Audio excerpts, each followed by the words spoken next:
cérémonie de remise de diplôme, c'est un événement important qui est fondateur pour nos étudiants. C'est une nouvelle aventure aussi pour eux qui va les destiner maintenant à la vie professionnelle. C'est aussi pour nous une occasion de leur dire merci. Merci de nous avoir fait confiance, de nous avoir laissé les accompagner tout au long de leur cursus, de remercier leurs parents.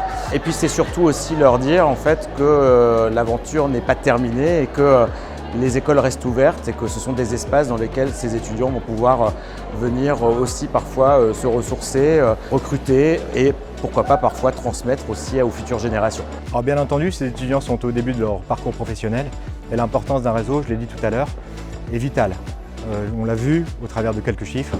Si je suis connecté avec une personne dans une entreprise, j'ai 4 fois plus de chances de trouver un emploi au sein de cette entreprise.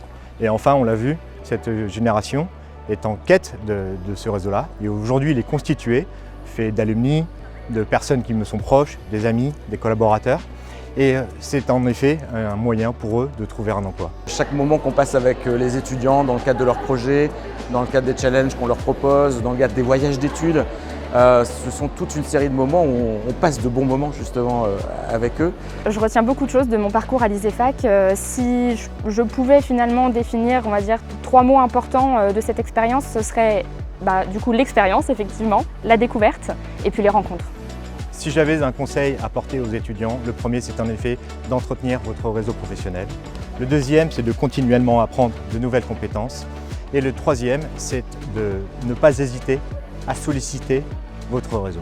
Pour tous les étudiants en général, que ce soit en alternance ou en initiale, moi ce que je dis et quand j'enseigne notamment en école sur Dijon, c'est déjà croyez en vous, c'est la première étape.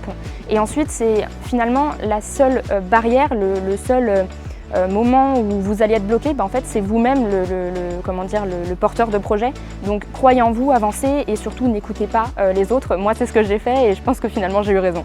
Il ne faut pas oublier, le diplôme c'est une chose, mais le cœur c'en est une autre. Et qu'aujourd'hui, développer les valeurs du cœur, quand le cœur est au contrôle, quand il est aux manettes, tout ce qui risque de se passer sera positif en fait.